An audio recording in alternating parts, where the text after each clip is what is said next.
اللہ کے رسول صلی اللہ علیہ وسلم نے فرمایا لا تسبوا الاموات، مردوں کو برا مت کہو، فإنہم قد افضوا الی ما قدموا، کیونکہ وہ اس چیز کو پہنچ چکے ہیں جس چیز کو انہوں نے آگے مقدم کیا۔ قرآن مجید بھی اس طرف اشارہ کرتا ہے یوم ینظر المرء، اس دن انسان وہ سب کچھ دیکھ لے گا ما قدمت یداہ، جو کچھ اس کے دونوں ہاتھوں نے آگے بھیجا ہوگا۔ اس حدیث میں اس بات کی طرف ترغیب دلائی گئی ہے، توجہ دلائی گئی ہے کہ انسان مردے کی غیبت نہ کرے۔ کسی نے کہا مردے کو تو شیطان بھی چھوڑ جاتا ہے، یہ انسان کیسا مسلمان جو مردے کے پیچھے بھی پڑا ہوا ہے۔ وہ اللہ تعالیٰ کے پاس پہنچ گیا ہے، نیک ہے تو علیین میں پہنچ چکا ہے، برا ہے تو سجین میں پہنچ چکا ہے، اللہ کے ہاں پہنچ چکا ہے۔ وہ اللہ جانتا ہے کہ کس چیز کا مستحق ہے۔ امام غزالی رحمۃ اللہ علیہ نے لکھا ہے کہ زندہ آدمی سے مردہ آدمی کی غیبت کرنا زیادہ گناہ ہے۔ انہوں نے علت بھی بیان کی کہ زندہ آدمی کی غیبت کر لی تو اس سے معافی تلافی کر سکتا ہے، اس سے اپنے گناہ کی بخشش کروا سکتا ہے کہ میں نے تیری غیبت کی ہے۔ مردے سے تو یہ معاملہ نہیں ہو سکتا، وہ تو اس دنیا سے چلا گیا۔ لیکن بعض علماء نے اس کے برعکس بھی لکھا ہے کہ مردے آدمی کی غیبت کرنے سے زندہ آدمی کی غیبت کرنا زیادہ گناہ ہے۔ کیوں؟ فوت ہو گیا، اس کی انسلٹ نہیں، اس کی بدنامی نہیں، اس کے دل کو ٹھیس نہیں پہنچ رہی، وہ تو چلا گیا۔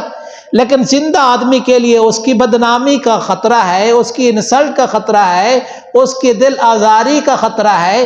تو بالفاظ دیگر یوں ہی سمجھ لیں غیبت سے بچ جائیں، نہ زندہ کی نہ مردہ کی۔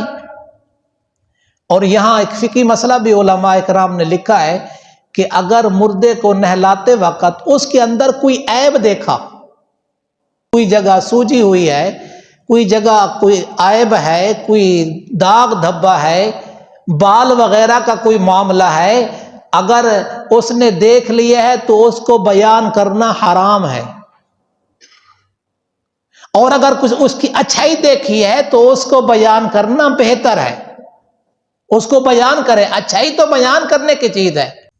ملا علی قاری رحمۃ اللہ نے لکھا ہے کہ ہاں جس کی موت کفر پہ حالت پہ ہوئی ہے یقینی طور پر، یعنی جس کو قرآن مجید نے کافر کہا، پیارے نبی صلی اللہ علیہ وسلم نے اس کے کفر کا تذکرہ کیا، جیسے ابو جہل ہے، فرعون ہے، قارون ہے، اگر ایسا شخص ہے کوئی جس کی موت کفر کی حالت میں یقینی ہوئی ہے، اس کی برائی کرنا، اس کی باتیں کرنا، ابو جہل لعنت اللہ، فرعون لعنت اللہ، قارون لعنت اللہ، اس کے بارے میں قرآن کہتا ہے فَخَسَفْنَا بِهِ وَبِدَارِ الْأَرْضِ، وہ تو اس وقت سے لے کر آج تک زمین میں دھسایا جا رہا ہے اور قیامت تک دھستا ہی رہے گا۔ تو اس لیے انسان کو کوشش کرنی چاہیے اپنے آپ کو غیبت سے بچائے۔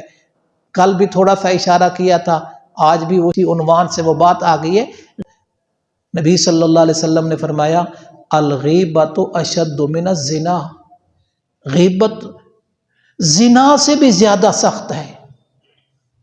اللہ تعالی ہمیں ہر بڑے چھوٹے گناہوں سے بچائے، نافرمانی والی زندگی سے بچائے، گناہوں کی معصیت سے بچائے، طاعت والی عزت نصیب فرمائے۔